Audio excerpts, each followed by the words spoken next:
While they're finishing up, I got a couple quick questions for you before we jump into the sermon tonight. How many of you have said, I love you to someone today? Okay, quite a few. Now, a better question is, how many of you actually meant I love you when you said it, or was it just said in passing, right? How often do you say that, oh, love you, as you go by? What does love actually mean?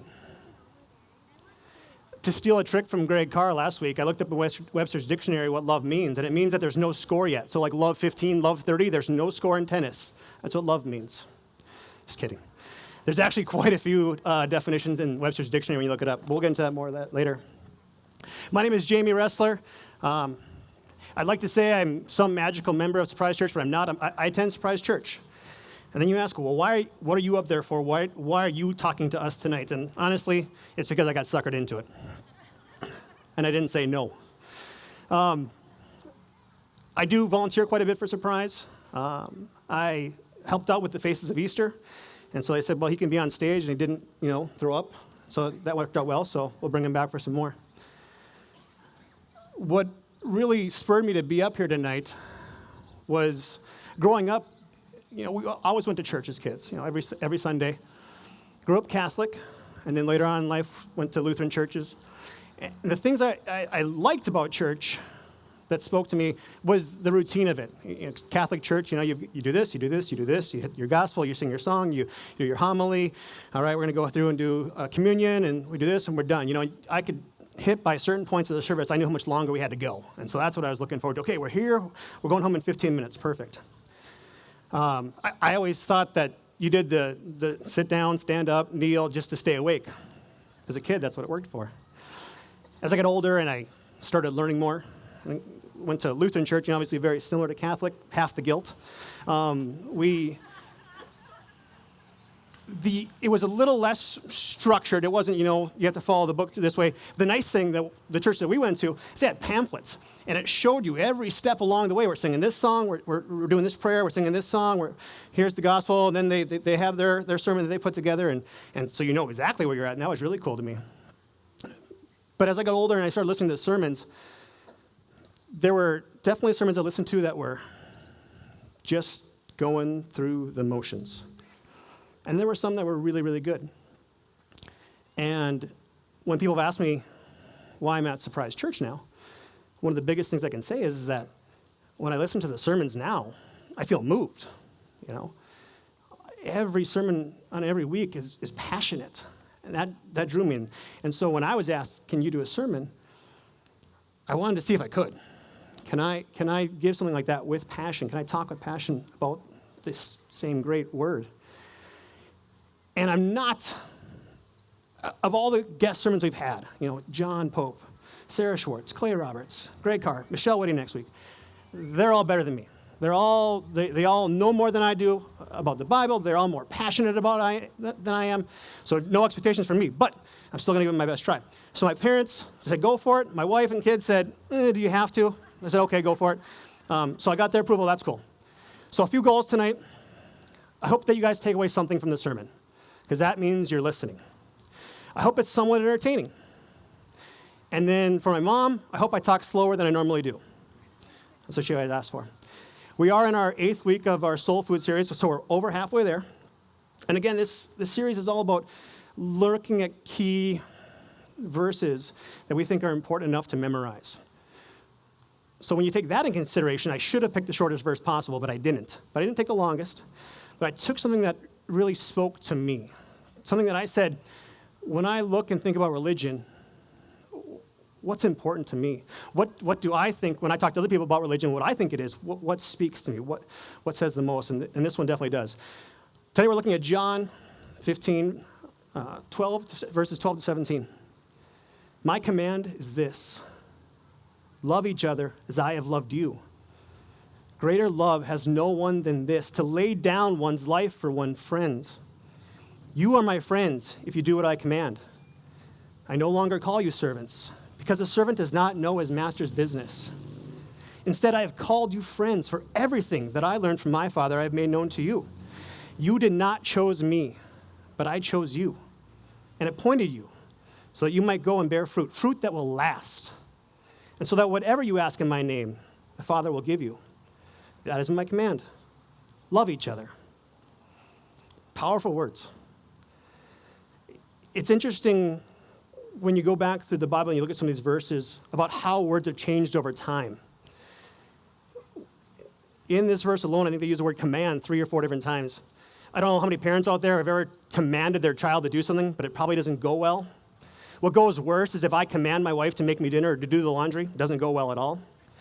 I've got people that work for me. If I commanded them to do something, even though I'm paying them, again, not going to end up well. But in this verse, it works well, I think. So before we get into that, let's jump into the first main thing I want to take a look at tonight. And that's God's love is our example. Right off the bat, and Amanda said it too, love each other as I have loved you. Think about when this verse was told, it wasn't long before the Last Supper.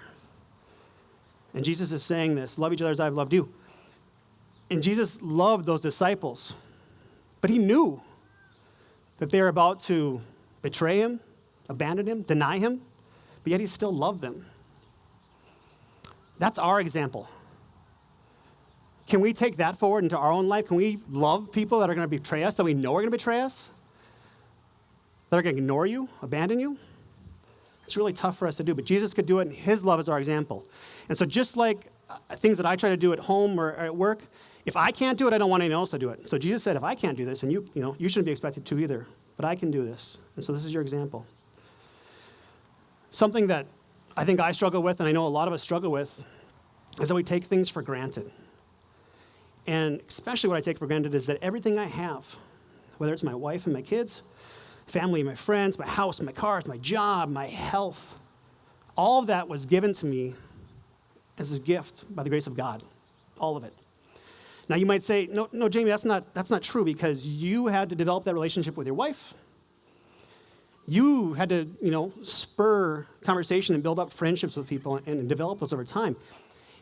You had to educate yourself and find a job, and that job then allows you to buy that house, right? But that goes along with what we all think of as the American work ethic, right? You get what you work for. You get what you deserve.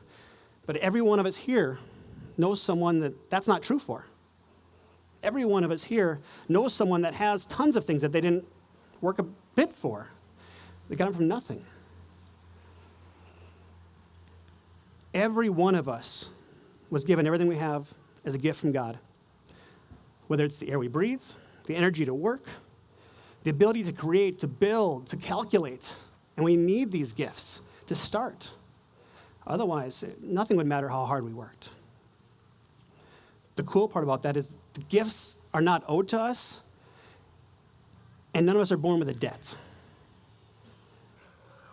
We all take these gifts without a second thought. But do we take advantage of those gifts, or do we squander them?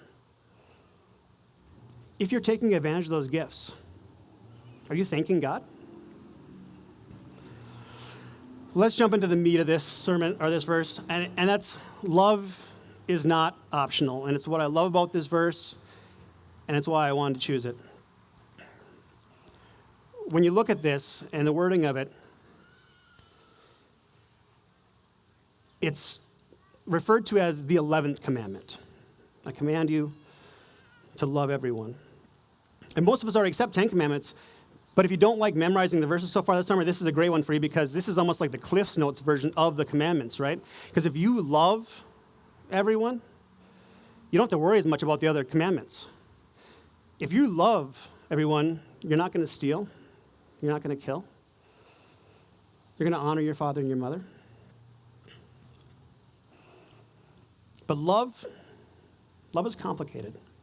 We talked earlier about definitions of it and how you define it.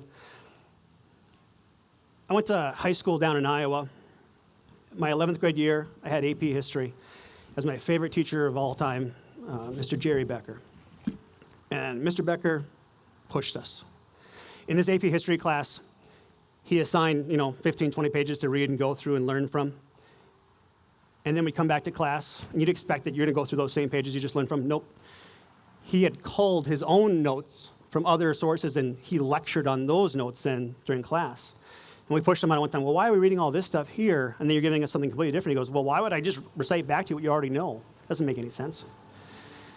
And then we'd have tough college-level essays and tests and everything else that we had to build off of, and I always did well in school, but this was the first time I was ever pushed.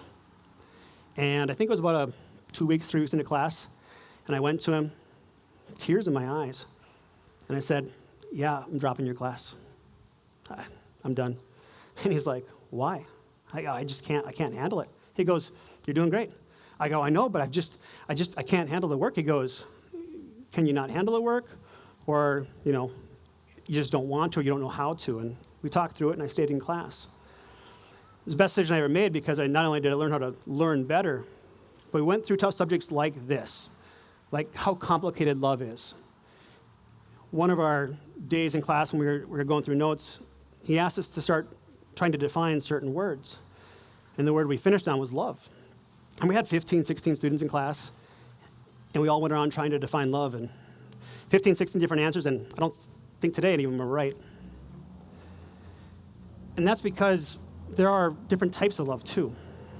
Now the Greeks actually have 3 different words for love. The first word they have is the word eros. And eros, we all think of as romantic love, right? Love for your spouse, love. It's almost an I want you love. And then there's philos, and that's a companionate love, and most people think of that like Philadelphia, city of brotherly love. I think those are the most 2 common thoughts of love that we have out there. I love my wife, eros. Great car, we hug each other a lot before services, and it's love you, buddy. That's that philos love, right? But Jesus is referring to another type of love that the Greeks have, and it's called agape. Agape is an unconditional love. It's more of a doing than a feeling. And it doesn't have to mean I want you. It involves giving, not getting. And it involves satisfying someone else's needs rather than your own. It's about looking out for the other person, no matter how it affects you. The most important part of it is you do not need to approve of someone else's actions to participate in agape love.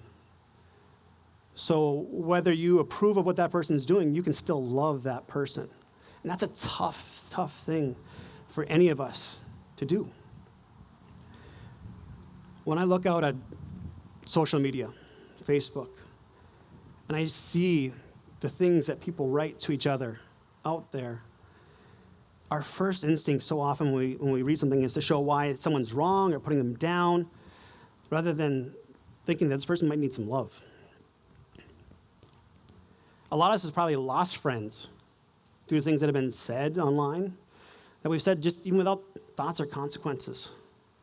Things that, if this is a good friend that you love, that you were in front of them, you would talk differently to them. Even if they said that same thing, you'd probably have a conversation with them and discuss things out. And maybe still not agree at all. That doesn't mean you can't love that person. We're getting to a point, I think, in society where it's so much easier to discredit and it's almost to show hate. When you look at our church, we were formed on the prodigal son story. When that son went off, took all the money and partied and did everything that he did while he was gone, and then came back, and his father welcomed him with open arms. I guarantee that father didn't approve of the things he did while he was gone, but he loved him the same when he came back. When his older son asked him, why are we throwing a party for him? And he said, you don't know what you have until it's gone sometimes, and we still love him no matter what. Do you have to lose something sometimes to truly appreciate it? There's a lot of things that we don't appreciate until they're gone. The other thing, as I was going through this, that I see all the time is those people that we have that eros, that romantic love, or that companionate love for, sometimes those are the people that we treat the worst. And sometimes that's because maybe we're not afraid of losing that relationship because they're going to be there with us anyways. But man, when my kids act up and it just spikes in my head and I just get mad and, luckily I've never did anything truly terrible, but I don't feel love all the time. There's times my wife and I will bicker and go at it, and I don't feel love at all those times. But why is that? Those are the people we're supposed to love the most. The last part of the sermon tonight, God has chosen you to serve. In our verse, he says, you did not choose me, but I chose you and appointed you so that you might go and bear fruit. So what he wants us to do is go set up apple stands and sell grapes and stuff like that, right? No, what is bearing fruit? Fruit is fruit of the Spirit. It's love, it's joy, it's peace, it's kindness, it's goodness, faithfulness, gentleness, self-control. God chose you to show forth the fruits of the Spirit and to serve him in this life. The cool thing is because he gave us everything by the gift of grace of God, and because he chose us, we've all been equipped. And every one of us has been equipped in a different manner. Look at our church, for example. Tonight there are people that drove our trailer up, people that set up everything here on stage, people that have manned our tables for us. We have our musicians that were up on stage. We've got announcement people. We've got people that are going to take it down afterwards. We've even got people that were suckered into talking to you right now up here. And we all are different and all important. A lot of times we think that our part's not important in what goes into it. But we don't get this finished product unless everyone does their spot. Greg asked me before service tonight, you ready? I think I got asked that about 10 times tonight. You ready? Yeah, I think I'm ready. You nervous? Oh, I think I'm pretty good. I said, for me, it's easier to go ahead and do a 20-minute monologue for the Faces of Easter because those aren't my words. I'm just acting them out. But tonight, yeah, a little bit more nervous, probably because I'm the one that put the time and effort into this, and I'm not afraid to talk to you, but I'm afraid of what you think about it. You know, that's my negative that I have a lot in my own life is I don't like to put myself out there because I don't want to get put down. I was kind of an awkward kid and got put down a lot. But Greg said something to me, he goes, you don't have to worry. It's not your words. They're his words. They're coming through you, but they're not your words. And so I was like, man, that's kind of what I'm talking about tonight too, is that this is all from God.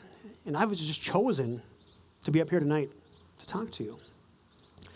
That same principle applies in all areas of our lives, right? We've all been given gifts that we may not think are important, but we all provide valuable fruit back into the world. It's important to understand that whatever we do is enough in his eyes and mind. But not only were we chosen, we were bought with the price of a life. And that alone should make us eager to serve him. But because he chose us, he says in his verse, we're no longer servants but friends, and he's made known to us everything that he has heard from his Father. If you think about that in your own life, when you choose people to be your friends, your close ones, your loved ones, I guarantee that those are the people that you share those most intimate details with too. And that's what he wants to do with us here as well. If my wife gets a raise at work, she calls me right away.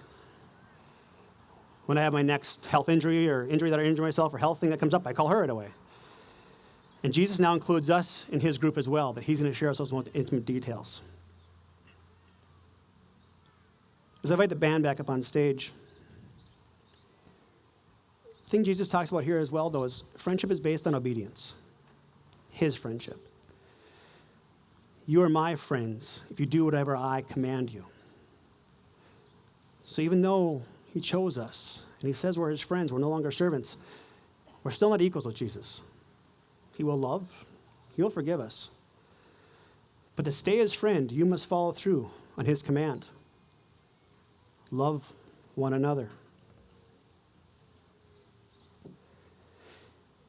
In closing tonight, take a look at that last line of the verse. It's very, very similar to the very first line, just a little different. This is my command. Love each other. The last line, even though it's so close to the first line, it's just a little bit different. And that wording tells us that his commands enable us to love one another. As we keep his commandments, we abide in his love and our hearts fill with a complete kind of joy. This joy drives out poisonous feelings that can make it difficult to love. When we decide that we will put love first in our life, we acknowledge that we are his friend and that we are ready to go out and bear fruit for him. Let me ask you this. Are you serving the God that chose you? Are you showing the fruits of the Spirit that he chose you to show? Are you loving people outwardly? In the same way that Jesus loved you and he loved those disciples that were about to betray him? It's a commandment, you know. What kind of life are you living?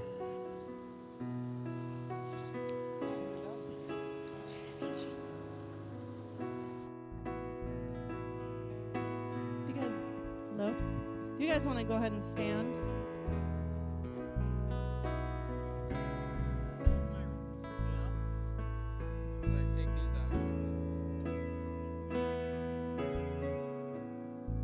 There's a table that you prepared for me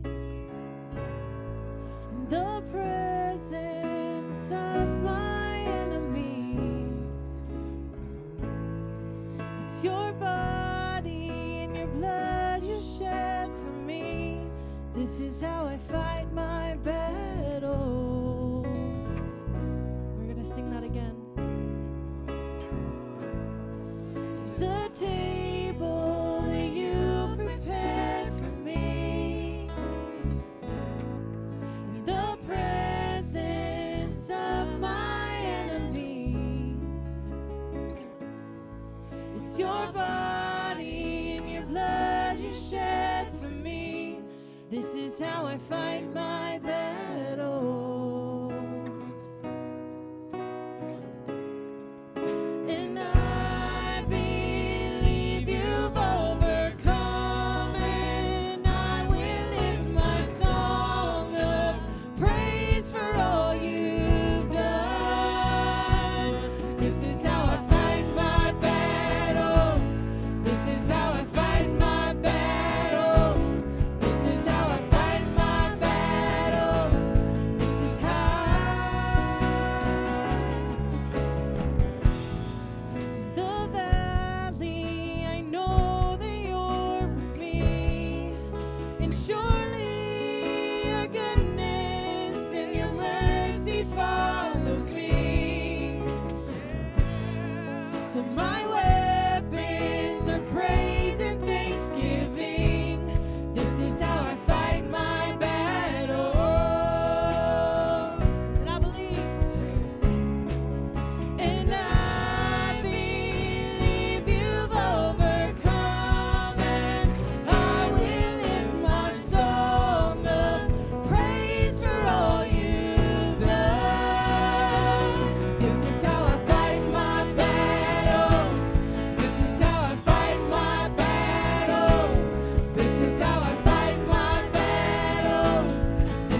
your body and the blood you shed